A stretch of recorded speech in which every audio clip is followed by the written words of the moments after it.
If you've ever felt the sting of a love that seemed to slip away, only to find it returning when you least expected it, this story will touch your heart. Listen closely to this emotional journey of love, loss, and unexpected second chances. And ask yourself, would you have made the same choices? The gentle morning light filtered through the curtains of my apartment in Burlington, Vermont, casting long shadows across the hardwood floor.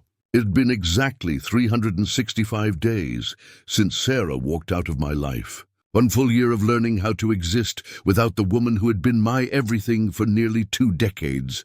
I stood by the window, coffee mug in hand, watching as the maple trees outside swayed in the autumn breeze. At 47 years old, I had convinced myself that I had finally moved on, that the hollow feeling in my chest when I thought of her was just a phantom pain, like an amputee feeling sensation in a limb long gone. My name is Thomas Mitchell, and I never expected to be starting over at this age. Sarah and I had built a life together in this quiet New England town, a town where everyone knew us as Tom and Sarah, as if we were a single entity rather than 2 separate people. We had our favorite cafe on Church Street, where the baristas knew our orders by heart. We had our Sunday morning ritual of farmers' markets and brunch at Penny Cloose.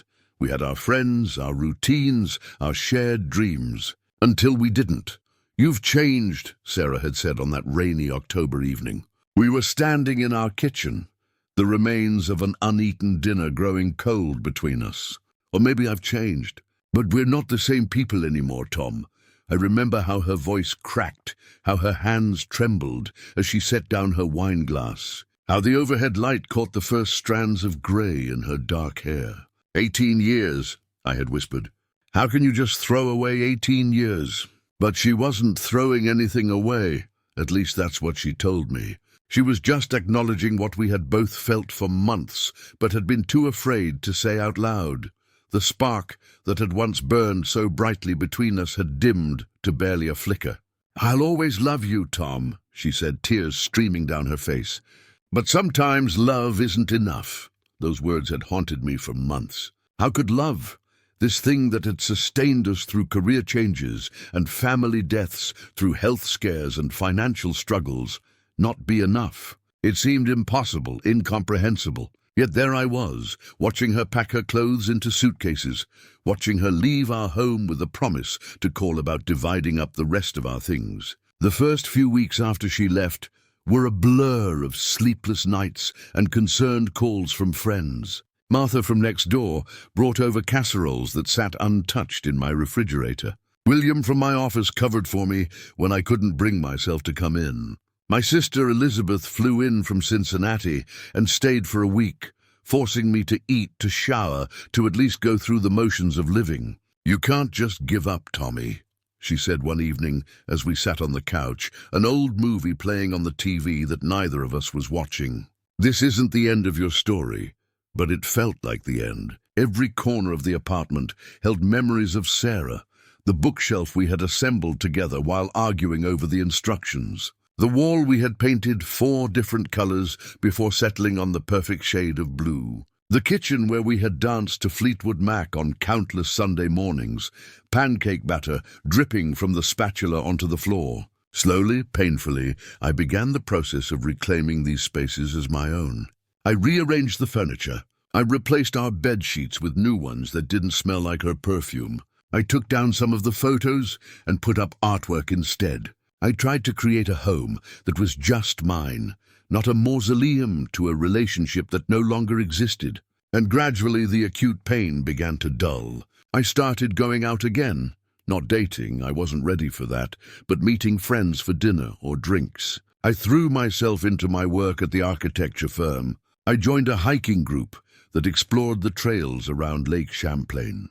I adopted a cat, a scruffy orange tabby that I named Vincent, who greeted me at the door each evening and slept curled against my side each night. Life went on, as it always does, whether we're ready for it or not. By spring, I could go a whole day without thinking about Sarah. By summer, I could hear our song on the radio without changing the station. And by the time the leaves began to turn again, painting Burlington in shades of red and gold, I had begun to believe that I might actually be okay, until that crisp October morning when my doorbell rang. I wasn't expecting anyone. It was a Tuesday, and I had taken the day off work to finish some designs for a new sustainable housing project. Vincent was curled up on my desk, watching with lazy interest as I sketched. The doorbell rang again, more insistent this time. "Coming!" I called, setting down my pencil and making my way to the door. I assumed it was a package delivery, or perhaps Martha stopping by to borrow something. It wasn't Martha. It was Sarah. She stood on my doorstep, our doorstep once, looking both familiar and strange. Her hair was shorter than I remembered, the grey more pronounced at her temples. She was thinner, her cheekbones more defined, but her eyes were the same deep brown that had captivated me from the first moment we met at a mutual friend's birthday party 20 years ago. "Tom," she said, and just the sound of my name in her voice sent a shock through my system. "Can I come in?" I should have said no. I should have protected the peace I had worked so hard to build over the past year. But instead, I found myself stepping aside, allowing her to enter the space that had once been ours and was now mine alone. She looked around, taking in the changes I had made. Her gaze lingered on Vincent, who had followed me to the door and was now regarding our visitor with suspicious yellow eyes. "You got a cat," she said. "His name is Vincent, after Van Gogh," I nodded. Sarah had always teased me about my love for Impressionist art. An awkward silence stretched between us, filled with all the things we weren't saying. Finally, I gestured toward the kitchen. "Would you like some coffee?" She nodded, and I busied myself with the familiar ritual of measuring beans, grinding them, boiling water. It gave me something to do with my hands, something to focus on, besides the woman sitting at my kitchen counter, the woman who still knew exactly how to tilt her head when she was choosing her words carefully, the woman whose presence still filled a room in a way no one else's could. I handed her a mug, not the one that had been hers when we lived together, which I had hidden at the back of a cabinet but couldn't bring myself to throw away, and leaned against the opposite counter. Keeping distance between us felt necessary, like a form of self-preservation. "You look good, Tom," she said after taking a sip. "Thanks."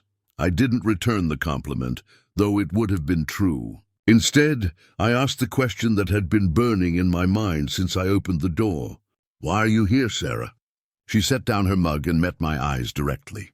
"I made a mistake," she said simply. 3 words, 5 syllables. A statement so straightforward yet so complex that I felt my carefully constructed composure begin to crack. "Which mistake would that be?" I asked, fighting to keep my voice steady. "Moving to Boston? Starting a new job? Or just leaving me behind while you did it all?" Sarah winced. "All of it," she admitted, "but mostly the last part. I had imagined this moment countless times during those first dark months after she left. In my fantasies, I was always cool and detached, maybe even cruel. I delivered devastating one-liners that left her speechless. I showed her exactly what she had lost and how well I was doing without her. But now that the moment was actually here, I felt none of that righteous anger. Instead, I felt tired and sad and confused. A hand through her hair, a nervous gesture I knew as well as my own reflection. "I don't expect anything," she said. I needed to see you, to talk to you, to tell you that I think about you every day, and that moving to Boston was the biggest mistake of my life." I felt a dangerous flutter of hope in my chest and quickly tamped it down. "You have a life there now." "A job, probably people." I couldn't bring myself to ask directly if she was seeing someone. "The job is fine," she said with a small shrug. "But it's just a job." "And yes, there are people, but none of them are you." The simplicity of her statement hit me harder than any elaborate declaration could have. I turned away, ostensibly to refill my coffee, but really to hide the emotion I knew was written across my face. "What happened to sometimes love isn't enough?" I asked, my back still to her. I heard her sigh deeply. "I was wrong, Tom. I was going through something. A midlife crisis, maybe. I felt stuck, like my life had become too predictable, too comfortable. I thought I needed change, adventure, something new. But what I've learned this past year is that comfort isn't a bad thing. It's actually pretty damn precious.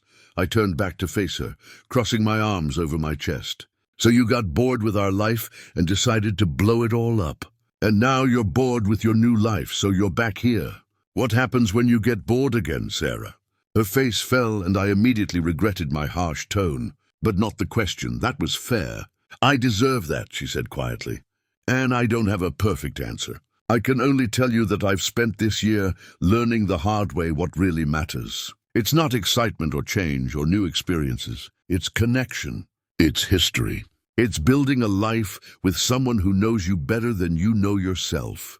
I felt tears prickling behind my eyes, but refused to let them fall. You broke my heart, I whispered. I know, she said, her own eyes glistening. I broke mine too. Vincent chose that moment to jump onto the counter between us, his tail swishing back and forth as he evaluated Sarah with feline scrutiny. To my surprise, Sarah slowly extended her hand, allowing Vincent to sniff her fingers. After a moment's consideration, Vincent butted his head against Sarah's palm, a rare display of immediate approval. Traitor, I muttered to the cat, but there was no heat in it. He has good taste, Sarah said with the ghost of a smile, the first I'd seen since she arrived. Despite myself, I felt the corner of my mouth twitch upward. Then I caught myself and schooled my features back to neutrality. This was too important, too fragile, for me to be swayed by a familiar smile or the sight of my cat taking to someone so quickly. What exactly are you saying, Sarah? That you want to get back together? That you want to move back to Burlington? What? She took a deep breath. I'm saying that I'm still in love with you, Tom. I never stopped loving you. And yes, I want another chance if you'll consider it. I want to come home, not to this apartment necessarily, but to you, to us. The words hung in the air between us, heavy with implication and possibility. Part of me wanted to throw caution to the wind, to cross the kitchen and fall into her arms, like some dramatic scene from a movie. But the more rational part, the part that remembered all those nights I'd cried myself to sleep, all those mornings I'd woken up reaching for someone who wasn't there, held me back. I can't just... It's not that simple, I said finally. I know it's not, she agreed. I've hurt you, and I've damaged the trust between us. I don't expect you to forgive me overnight, or to believe that everything will be perfect now. I'm just asking for a chance to show you that I've changed, that I understand now what I was too blind to see before. And what was that? I asked. That what we had wasn't boring or predictable. It was beautiful. It was real. And I threw it away because I was too caught up in my own head to appreciate it. I wanted to believe her. God, how I wanted to believe her. But doubt crept in, unwelcome but necessary. How do I know this isn't just another phase? That in 6 months or a year, you won't decide you made another mistake? Sarah nodded, acknowledging the validity of my concern. You don't know. I don't either, not with absolute certainty. But I can tell you that I've never been more sure of anything than I am about wanting to be with you again. This year apart has been clarifying. In what way? She looked down at her hands, then back up at me. I've had a lot of time to think about why I left. And I realized it wasn't about you or even about us. It was about me feeling like I was getting older and hadn't accomplished everything I thought I would. Like I was running out of time. I could understand that feeling all too well. We had both turned 45 within months of each other, a milestone that had hit me harder than I'd expected. We talked about it at the time, but perhaps not deeply enough. So I ran away to Boston, took the job at the bigger firm, tried to reinvent myself, Sarah continued. But you know what? Every accomplishment felt hollow because you weren't there to share it with me. Every new restaurant I tried, I kept thinking, Tom would love this place. Every interesting person I met, I wanted to tell you about them. She paused, a sad smile playing at her lips. I even went to a Red Sox game, despite hating baseball, just because it felt like something I should do in Boston. And the whole time, I kept turning to make some comment to you, only to remember you weren't there.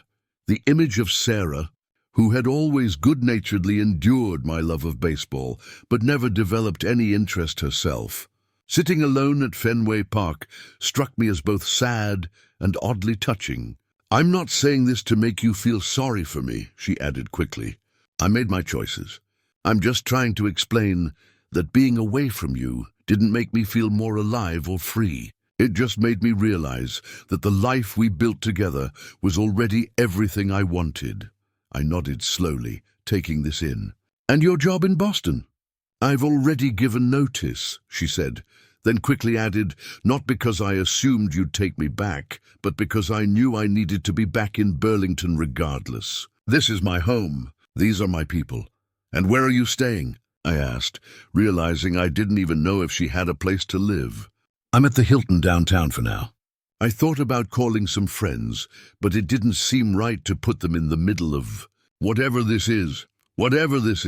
Such an ambiguous way to describe the seismic shift that was happening in my living room on an otherwise ordinary Tuesday morning.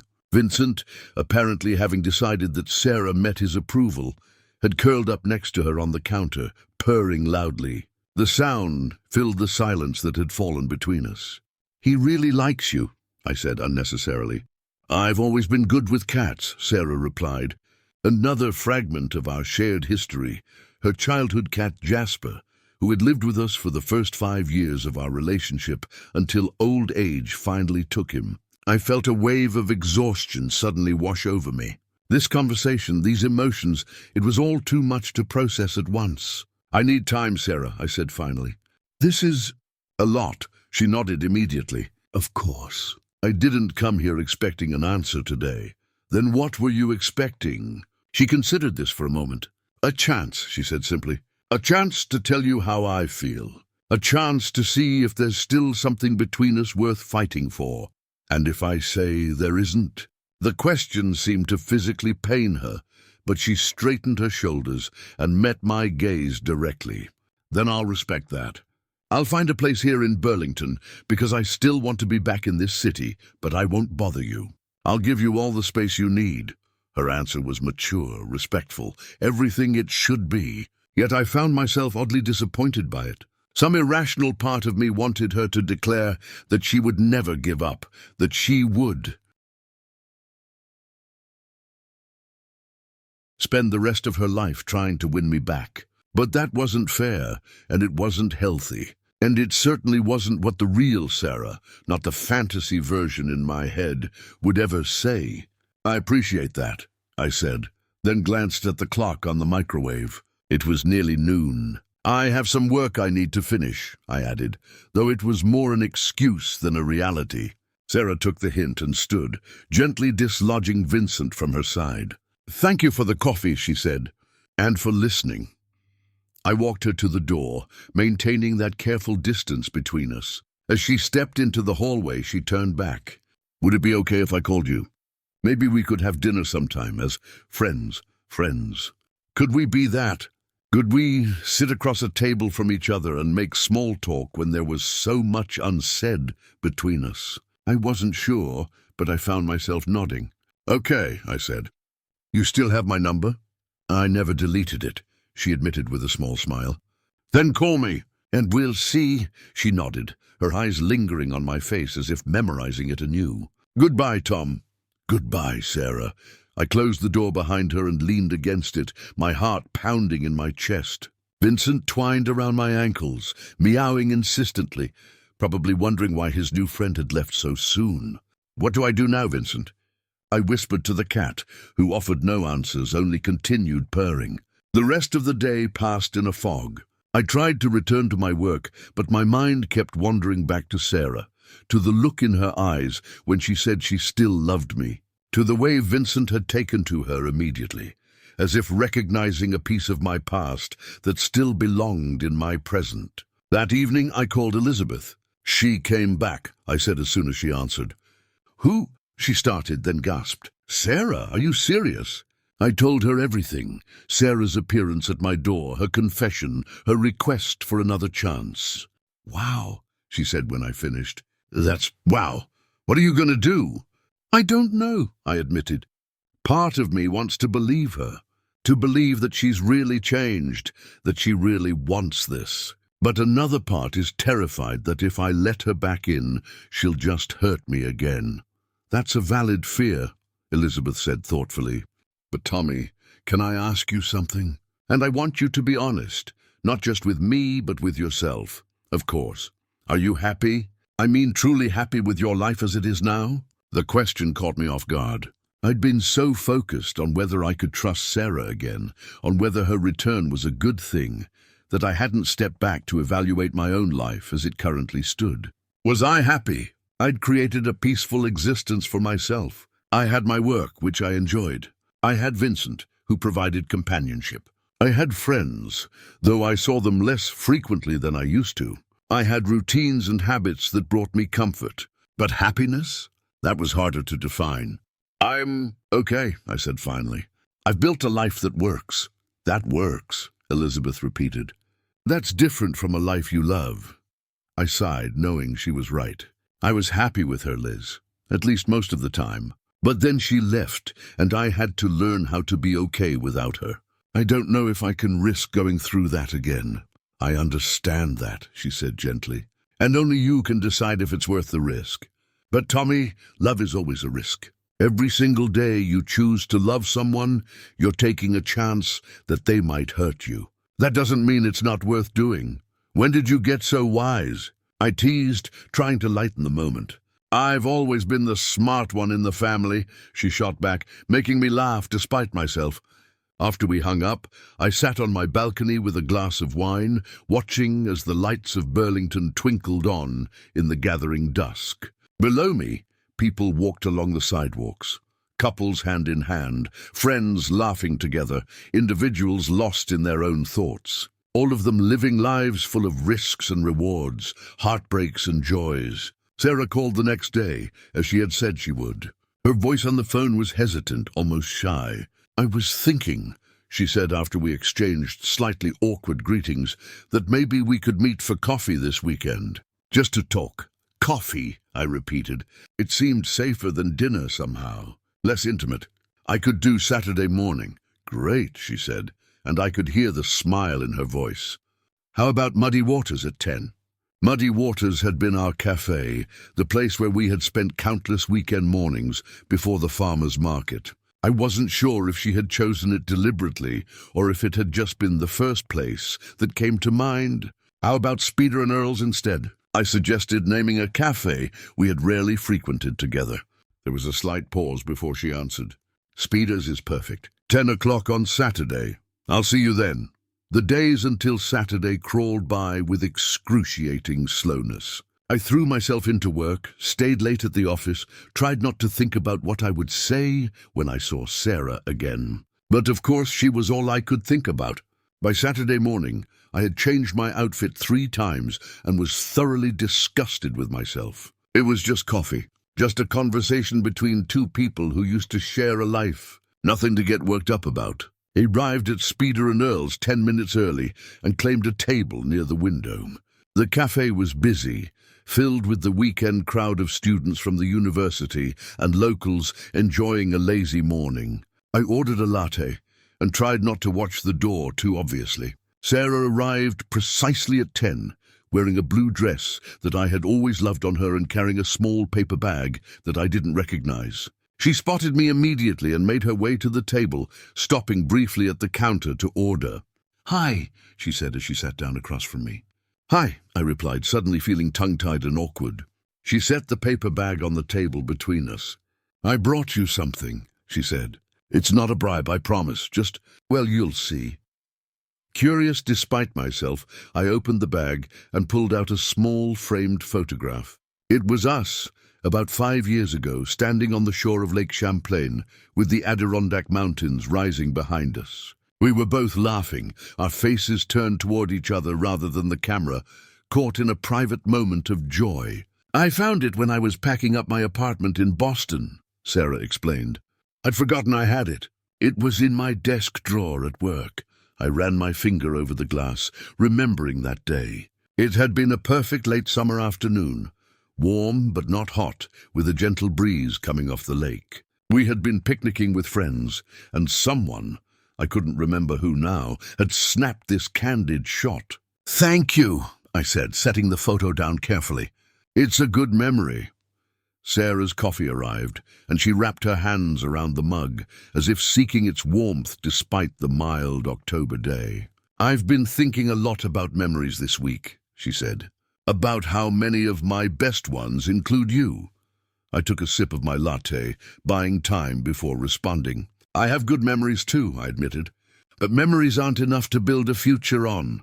She nodded, acknowledging the point. "You're right. And I'm not suggesting we try to recreate the past. I know that's not possible or even desirable. Too much has happened. We're different people now. Are we?" I asked. "Or are we the same people who couldn't make it work a year ago?" Sarah considered this, her expression thoughtful. "I think I'm different," she said slowly. "This year has been educational. I've had to confront some uncomfortable truths about myself. About what I really want and what really matters." "And what is that?" "Connection," she said immediately.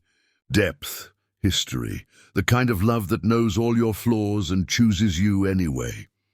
She paused, meeting my eyes directly. "The kind of love we had, Tom.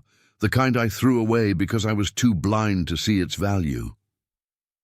Her words stirred something deep within me. Hope, longing, fear, all mixed together in a confusing swirl of emotion. "And what about you?" she asked gently. "How has this year been for you?" I considered deflecting with,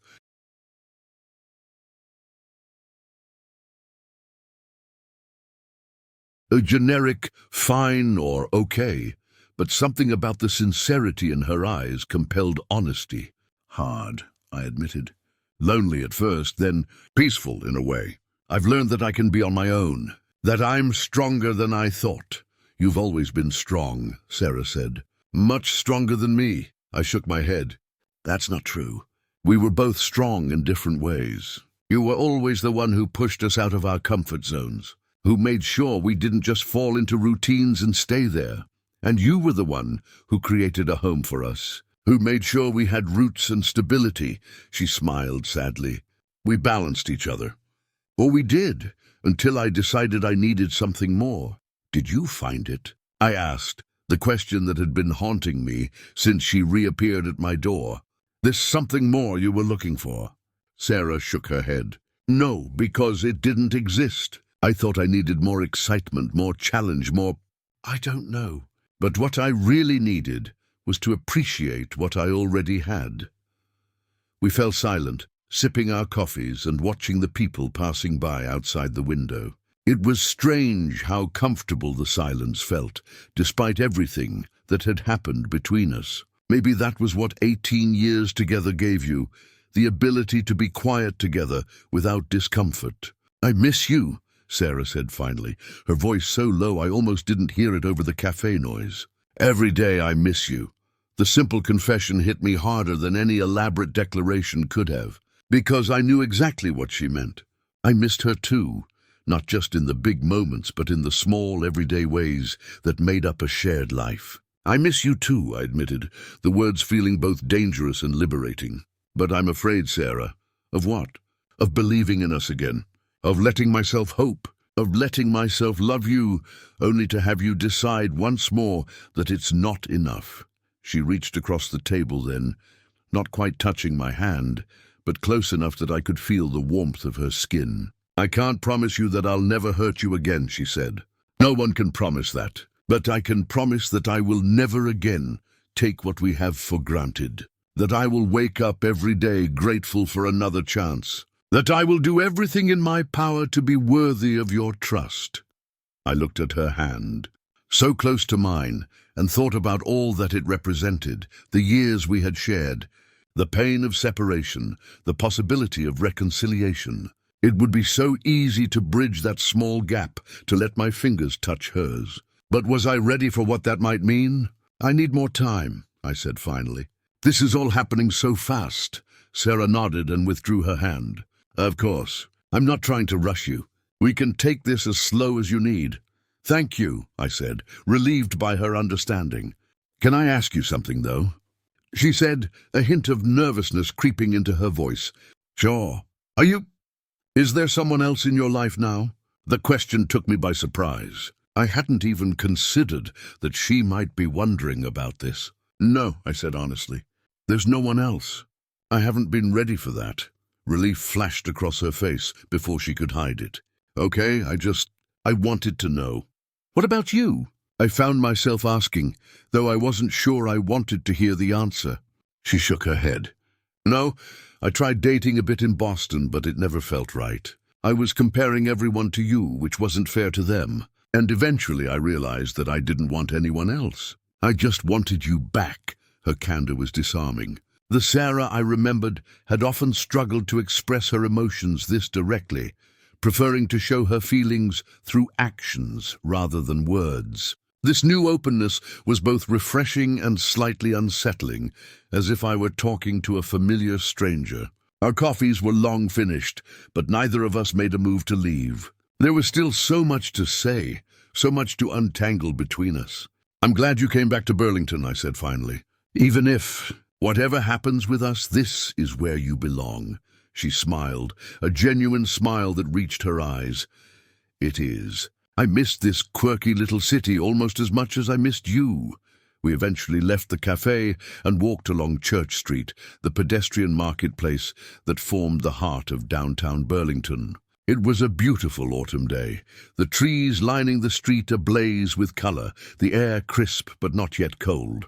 Around us, shoppers browsed the storefronts, street performers played music and children chased pigeons across the cobblestones. We walked side by side, not touching but close, our conversation flowing more easily now as we shared stories of the past year. Sarah told me about her apartment in Boston's South End, about the co-workers she had befriended, about the time she got hopelessly lost trying to navigate the city's confusing streets. I told her about Vincent's adoption, about the hiking group I had joined, about the sustainable housing project I was currently working on. It felt good to talk like this, to reconnect without the intensity of our earlier conversations. For a few hours, we were just two people enjoying each other's company, the weight of our shared history temporarily set aside. As the afternoon wore on, we found ourselves at Waterfront Park, looking out over Lake Champlain. The sun was beginning to set,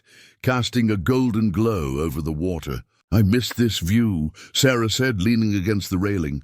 Boston Harbor is impressive, but it's not this. I nodded in agreement. There was something special about this lake, about the way the mountains rose on the far shore, about the quality of light that seemed unique to this particular place. Tom, Sarah said after a comfortable silence, I meant what I said before. We can take this as slow as you need, but I want to be clear about my intentions. I turned to look at her, curious. I came back to Burlington for you, she continued, because I want another chance with you. I want to rebuild what we had, or rather build something new that takes into account everything we've learned this past year. I'm not asking for your answer now. I just want you to know where I stand. Her directness was both terrifying and exhilarating. There was no ambiguity here, no room for misinterpretation. I hear you, I said, and I appreciate your honesty. I need to be sure, Sarah, for both our sakes. She nodded, her eyes never leaving mine. I understand, and I'll wait, however long it takes. As we walked back toward downtown, our hands brushed accidentally. The brief contact sent a familiar spark through me, a reminder of the physical connection we had once shared so freely. We said goodbye at the corner where our paths diverged, me to my apartment, her to her hotel. There was an awkward moment where neither of us quite knew how to end the day. A handshake seemed too formal, a hug too intimate. In the end, Sarah simply smiled and said, I had a good time today. Me too, I replied, and was surprised to realize how true it was.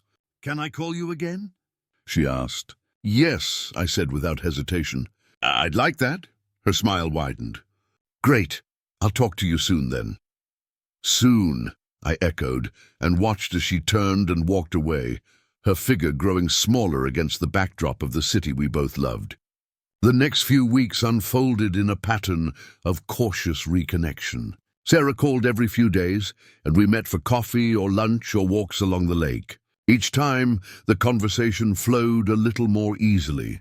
The silences felt a little more comfortable. She told me about her plans to look for a job in Burlington, about the apartment hunting she'd begun. I told her about a major presentation I had coming up at work, about Vincent's latest antics. We carefully avoided the deeper questions that still hung between us, focusing instead on rebuilding a foundation of friendship and trust. Until one evening in mid-November, when everything changed again. I was working late at the office, finishing up some renderings for a client meeting the next day. Outside, the first snow of the season was falling, blanketing Burlington in white. I loved the office at this hour, quiet, peaceful, with only the soft glow of my desk lamp illuminating the space. My phone buzzed with a text. "The eternal curse of an architect." Her response came quickly. "Need a coffee break?" "I make a mean peppermint mocha." I hesitated. We had been careful to keep our meetings in public places, neutral territory. Inviting her to my office felt like crossing a line we had tacitly agreed not to cross yet. But it was just coffee, and I was tired. And the thought of seeing her, of having her company while I finished my work, was surprisingly appealing. I texted back, "That sounds great. Door should be unlocked." 15 minutes later, I heard the gentle sound of the office door opening, followed by footsteps down the hallway. Sarah appeared in my doorway, holding 2 travel mugs and with snowflakes still melting in her dark hair. "Special delivery," she said with a smile, holding up the mugs. "One peppermint mocha for the hard-working architect." I returned her smile and gestured toward the chair across from my desk. "You're a lifesaver." I was starting to see double. She handed me one of the mugs and settled into the chair, unwinding her scarf but keeping her coat on. The office was warm enough, but not overly so. "How's it coming along?" she asked, nodding toward my computer screen where the rendering was displayed. "Almost done," I said. "Just finalizing some details for tomorrow's presentation." Sarah leaned forward to get a better look. "It's beautiful, Tom. Is this the sustainable housing project you mentioned?" I nodded, taking a sip of the mocha. It was perfect, rich chocolate, a hint of mint, not too sweet. Just the way I'd always liked it. The fact that she remembered such a small detail after all this time shouldn't have surprised me, but it did. "We're presenting to the city council tomorrow," I explained. "If they approve, construction could start by spring." "They'd be fools not to approve it," Sarah said with conviction.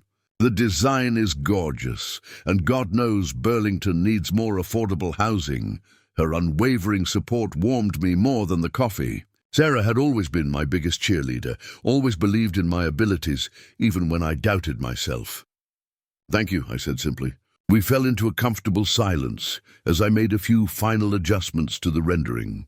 Sarah sipped her coffee and looked around my office, taking in the various models and drawings that decorated the space. "I like what you've done with the place," she said after a while. "It feels more like you now." The comment made me pause. When we had worked at the same firm before she left for Boston, we had shared this office. After she left, I had gradually rearranged things, adding more plants, changing the artwork, making it my own rather than ours. It was strange at first, I admitted, working here without you, but I've gotten used to it. "Do you ever miss having someone to bounce ideas off of?" she asked, her tone casual but her eyes watchful. "Sometimes," I said honestly. "No one quite gets my design process the way you did." A small smile played at her lips. "We were a good team." "We were," I agreed, then turned back to my computer, suddenly needing a moment to compose myself. Sarah seemed to sense my discomfort and changed the subject. "So I have some news," she said. "I got a job offer today." I looked up surprised. "Really? That's great." "Where?"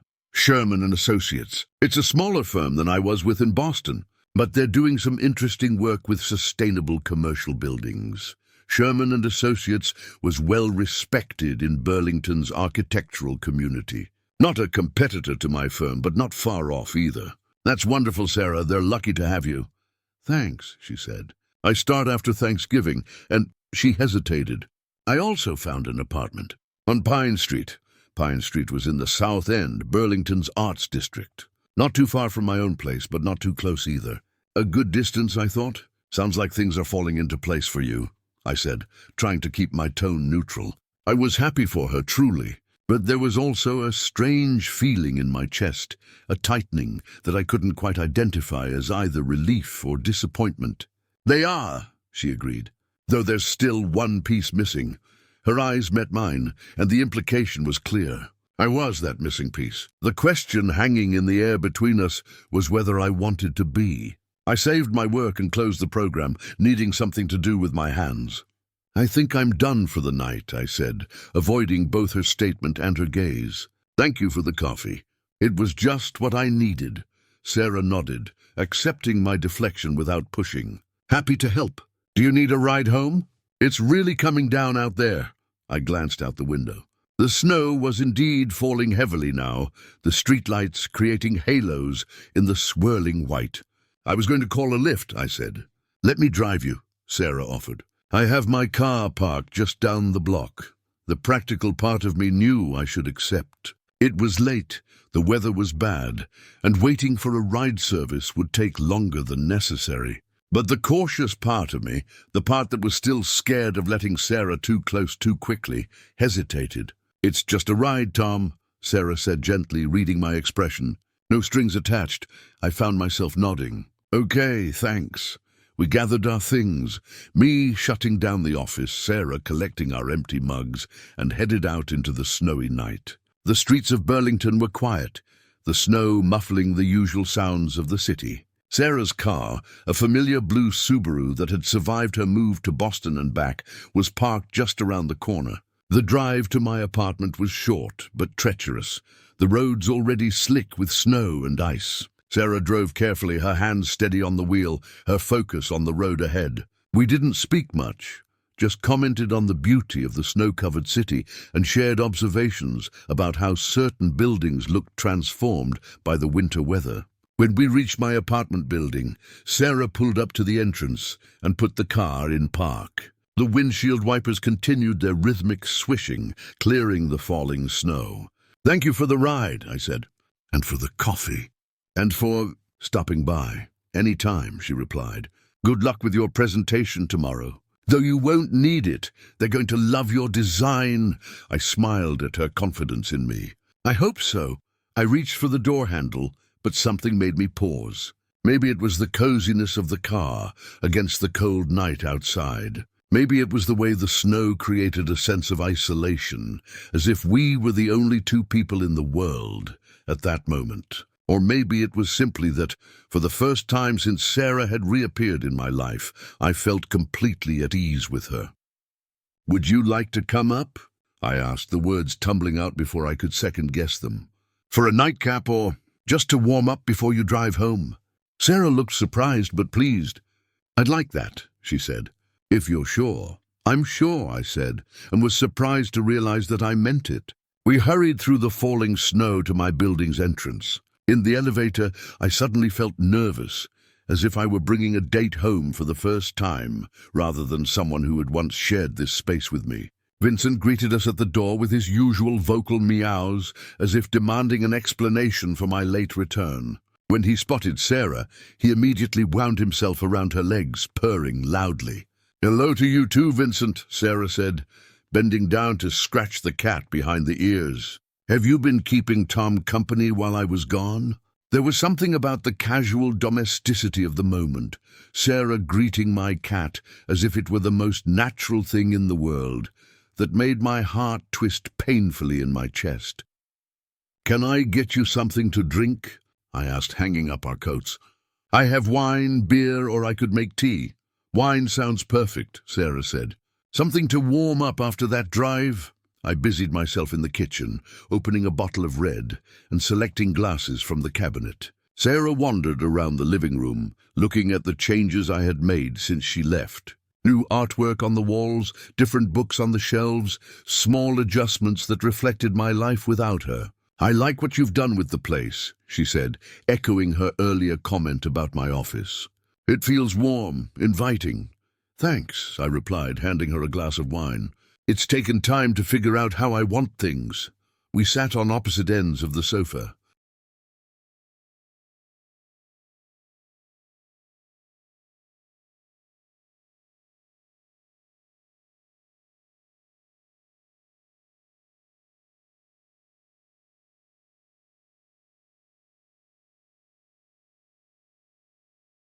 Vincent immediately claiming the space between us as his own. The three of us formed a tableau that was both familiar and new, like looking at an old photograph that had been subtly altered. "So," Sarah said after taking a sip of her wine, "big day tomorrow with the city council." "Yes," I said, grateful for the safe topic. "I'm nervous, to be honest. This project means a lot to me." "Tell me more about it," she said, settling back against the cushions. "I've only seen the renderings, but I'd love to hear your vision for the project." And so I did. I told her about the sustainable materials we were using, about the community spaces incorporated into the design, about the solar panels and rainwater collection systems. As I spoke, I felt my nervousness about tomorrow's presentation melting away, replaced by the passion I felt for this work. Sarah listened intently, asking thoughtful questions and offering insights that only someone with a deep understanding of architecture could provide. It reminded me of countless evenings we had spent like this in the past, discussing our projects, challenging and inspiring each other. "You're going to change lives with this project, Tom," she said, when I finally ran out of words. "Not just by providing housing, but by creating a space where community can thrive." "It's brilliant work." "Thank you," I said, touched by her sincerity. "That means a lot coming from you." Our eyes met across the sofa, and for a moment I felt that familiar pull between us, the connection that had drawn us together 20 years ago and had never fully disappeared, even during our year apart. Vincent chose that moment to stretch dramatically and then hop off the sofa, apparently having decided that whatever was happening between his humans was not as interesting as whatever might be happening in the kitchen. Sarah laughed. "Some things never change. That cat still has perfect dramatic timing." I smiled, remembering how Sarah's childhood cat Jasper had been the same way. "It must be a genetic trait in all orange tabbies." "Must be," she agreed, then glanced at her watch. "I should probably get going. The snow's only going to get worse, and you need your rest for tomorrow." Part of me wanted to ask her to stay, not for any romantic reason, but simply because her presence felt right in a way I hadn't expected. But I knew that would be too much too soon. "Right," I said instead, standing up. "Thank you again for the ride, and for listening to me ramble about my project. I enjoyed it," she said, rising as well. "It was like old times. Old times." The phrase hung in the air between us, loaded with nostalgia and unspoken questions about new times, future times. I walked her to the door, where we stood awkwardly for a moment, neither quite sure how to say goodbye. Finally, Sarah opened her arms slightly, an invitation rather than a demand. "Good luck tomorrow," she said, "though you won't need it." I stepped into her embrace, allowing myself to be enveloped in her familiar warmth for the first time since she had returned. Her arms tightened around me, and I found myself relaxing against her, my head finding that perfect spot between her shoulder and neck, the place that had always felt like home. We held each other for perhaps a heartbeat too long, and when we finally pulled apart, there was a flush on Sarah's cheeks that had nothing to do with the cold. "Good night, Tom," she said softly. "Good night, Sarah. Drive safely." I watched from the window as her car pulled away, the taillights growing dimmer through the falling snow until they disappeared around a corner. Then I stood there for a long time, watching the snow transform the city into something new and beautiful, much like Sarah's return was transforming my carefully reconstructed life. The next morning, I woke to find Burlington blanketed in white, the world outside my window transformed into a winter wonderland. My presentation to the city council went better than I could have hoped. They not only approved the project, but commended its innovative approach to sustainable housing. As I fielded questions and accepted congratulations, I found myself repeatedly checking my phone, eager to share the good news with Sarah. When the meeting finally ended, I stepped outside to find her waiting, 2 coffee cups in hand and a knowing smile on her face. "I thought you might need a celebratory latte," she said, handing me one of the cups. I watched the live stream of the council meeting. "You were amazing, Tom." I was touched that she had not only remembered my presentation, but had taken the time to watch it and then come to meet me afterward. "Thank you," I said, taking the cup gratefully. "For this and for your help last night. I think talking it through with you really helped clarify my thoughts." "Any time," she said, and I knew she meant it. We walked together through the snow-covered streets, our breaths forming clouds in the crisp air, talking about the project and what it would mean for Burlington. It felt comfortable, natural, like finding a favorite sweater I had forgotten I owned. Over the following weeks, Sarah and I fell into a new rhythm. She started her job at Sherman and Associates, moved into her apartment on Pine Street, and began rebuilding her life in Burlington. We saw each other regularly, sometimes planned, sometimes spontaneously when one of us would call the other with a dinner invitation or a suggestion to see a movie. We were careful with each other, both of us aware of the fragility of what we were reconstructing. But there was an ease between us now that hadn't been there in the first days after her return, a sense that whatever happened, we were at least friends again. As Thanksgiving approached, I found myself thinking more and more about what I wanted from this renewed connection with Sarah. Were we simply rebuilding a friendship, or was there something more developing, a second chance at the love we had once shared? The question came to a head when Sarah called me one evening in late November. "What are your Thanksgiving plans?" she asked after we had exchanged the usual pleasantries. "Nothing special," I admitted.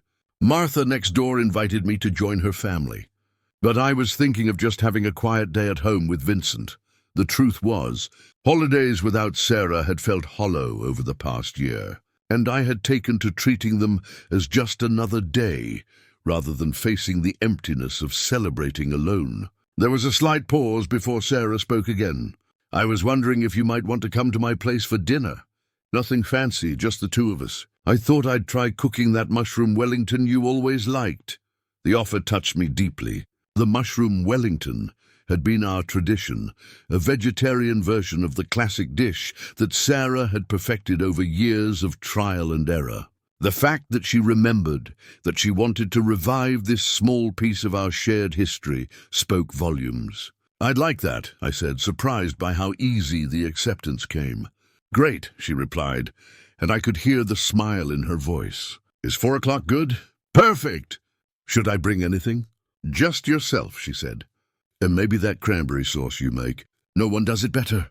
Another piece of our past, slotting back into place. "I'll be there," I promised.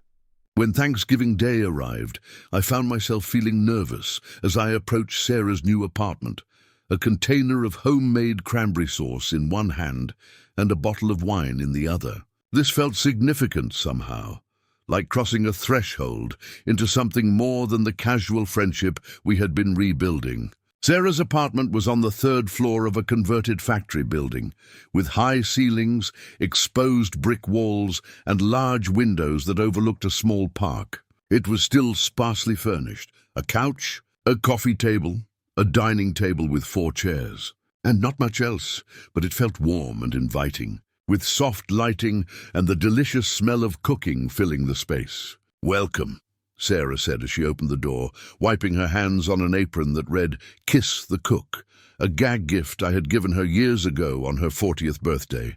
"Happy Thanksgiving." "Happy Thanksgiving," I replied, handing her the cranberry sauce and wine. "The place looks great." "It's getting there," she said, leading me inside. "Still a work in progress, but it feels like home." I noticed several framed photographs on the wall, one of Sarah with her parents, one of her with a group I assumed were her colleagues from Boston, and surprisingly, one of us together on that trip to Maine we had taken for our 15th anniversary. Seeing that particular memory displayed prominently sent a wave of emotion through me. Sarah followed my gaze and looked slightly embarrassed. "I hope that's okay," she said, gesturing to the photo of us. "It's one of my favorite memories." "It's okay," I assured her, remembering the weekend well, a cozy cabin on the coast, long walks on the beach, evenings spent reading by the fire. "It was a good trip," she smiled, relieved. "The best. Now can I get you something to drink? The Wellington needs another 20 minutes in the oven." We settled into an easy conversation as Sarah finished preparing dinner and I sipped a glass of wine. She told me about her new job, about the projects she was working on, about her growing friendship with one of her colleagues. I told her about the approval of my housing project, about Vincent's latest adventures, about the hiking group I had continued to meet with despite the winter weather. It felt good, this exchange of stories and experiences, like we were filling in the gaps of our year apart, creating a complete picture once again. When we finally sat down to dinner, I was struck by how much effort Sarah had put into the meal. Not just the Wellington, which looked and smelled perfect, but all the traditional sides as well. Roasted Brussels sprouts, mashed potatoes, stuffing, and of course, my cranberry sauce. "This is incredible, Sarah," I said as I surveyed the spread. "You didn't have to go to all this trouble." "I wanted to," she said simply. "It's Thanksgiving, and I have a lot to be thankful for this year." Her eyes met mine, and the implication was clear. I felt a flush rise to my cheeks and looked down at my plate. "Should we say what we're grateful for?" I suggested, partly to break the moment's tension, but also because it felt right. It had been another of our traditions, abandoned last year in the wake of our separation. "I'd like that," Sarah said. "You want to start?" I thought for a moment, considering what I was truly grateful for in this strange, tumultuous year. "I'm grateful for resilience," I said finally. "For discovering that I'm stronger than I thought. For learning that endings can sometimes lead to new beginnings." I paused, then added softly, "And I'm grateful that you came back to Burlington." Sarah's smile was radiant. "I'm grateful for second chances," she said. "For the opportunity to repair what I broke. For your willingness to let me try."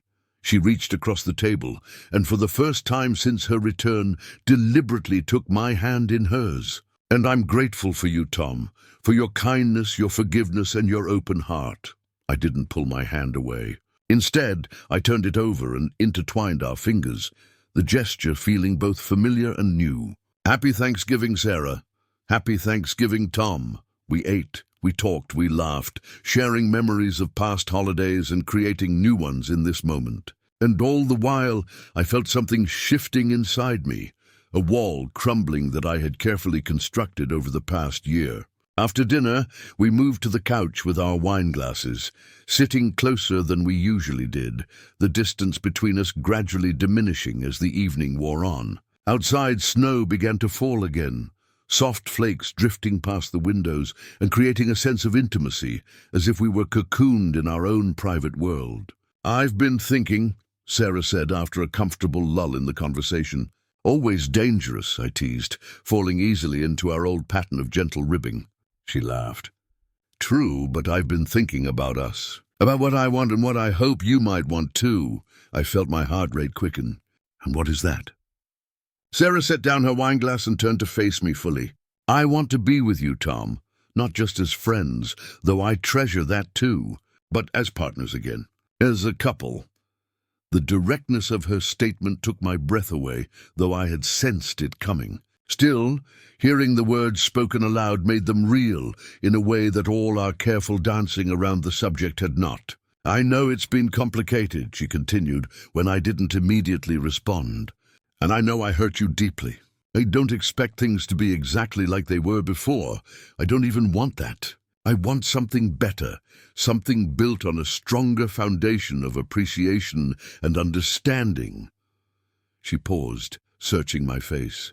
"But I need to know if that's something you might want too. Because if it's not, if friendship is all you can offer, I'll understand. I'll accept it. I need to know where we stand." The moment stretched between us, heavy with possibility. Outside, the snow continued to fall, transforming the world into something pure and new. I thought about the past year, the pain of losing Sarah, the hard work of rebuilding my life, the unexpected joy of having her back in it. And I thought about the future, what it might look like with her, and what it might look like without her. In the end, the decision wasn't as difficult as I had feared it would be. "I want to be with you too," I said, the words emerging with surprising ease. "I've been afraid to admit it, even to myself, afraid of being hurt again. But the truth is, having you back in my life these past weeks has shown me what I was missing, not just a partner, but you, specifically. Your humor, your insights, your way of seeing the world." Sarah's face lit up with hope, but I held up a hand needing to finish my thought. But I need you to understand something. If we do this, if we try again, it has to be for real. No more running when things get comfortable or predictable. No more thinking that the grass might be greener somewhere else. I understand, she said solemnly. And I promise you, Tom, I'm not going anywhere. The grass isn't greener anywhere else. The view I want is right here with you. I smiled at the metaphor. When did you get so poetic? I've had a lot of time to think about what I want to say to you, she admitted. I've practiced this conversation in my head 100 times. And how does it end in your head? I asked, my voice barely above a whisper. Sarah reached out and cupped my cheek in her hand, her touch gentle yet sure. It ends with me asking if I can kiss you, and with you saying yes. My heart hammered in my chest, a mixture of fear and anticipation washing over me. This was the moment, the threshold between what had been and what could be, between the safety of distance and the risk of intimacy. Yes, I said, and watched as relief and joy spread across her face. She leaned in slowly, giving me time to change my mind. But I didn't want to change my mind. I wanted this, wanted her, with a certainty that surprised me. Our lips met, tentatively at first, then with growing confidence as the muscle memory of 18 years together reasserted itself. It was both achingly familiar and entirely new, a first kiss and a 1,000th kiss all at once. When we finally pulled apart, I saw tears glistening in Sarah's eyes, matching the ones I could feel forming in my own. I love you, Tom, she said, her voice thick with emotion. I never stopped loving you. I love you too, I admitted, the words that had been locked in my heart for a year, finally finding release. Even when I didn't want to, I loved you. She pulled me into her arms then, holding me as if she would never let go again. And for the first time since she had reappeared at my door, I allowed myself to believe that maybe she wouldn't, that maybe this time our love really would be enough. The snow continued to fall outside, covering Burlington in a blanket of white, erasing the old and making way for the new. Just as Sarah and I were doing, not forgetting the past, but building upon it, creating something stronger and more beautiful than what had come before. I didn't go home that night. We didn't rush into anything physical. That wasn't what either of us needed in that moment. Instead, we talked until the early hours of the morning, curled together on Sarah's couch, sharing stories and hopes and fears, planning not just a future together, but a different kind of future, one built on deeper understanding and appreciation of what we had. As dawn broke over the snow-covered city, I knew that the road ahead wouldn't always be easy. We had wounds to heal, trust to rebuild, patterns to change. But as I looked at Sarah, her face peaceful in the early morning light, I felt something I hadn't allowed myself to feel in a very long time. Hope. Not the cautious, guarded hope that had sustained me through the dark days after our separation, but a bright, fierce hope that blazed like a beacon, illuminating the path forward. Sarah stirred and opened her eyes, smiling when she saw me watching her. "Good morning," she murmured, reaching for my hand. "Good morning," I replied, intertwining my fingers with hers. Outside, the world was transformed by the night's snowfall, familiar yet made new again. Much like us, much like love itself, when given a second chance. So I ask you, dear listener, was I right to open my heart again? Would you have done the same in my place? Because sometimes, just when you think love has walked out the door forever, it finds its way back home. And the real question is, will you be brave enough to let it in?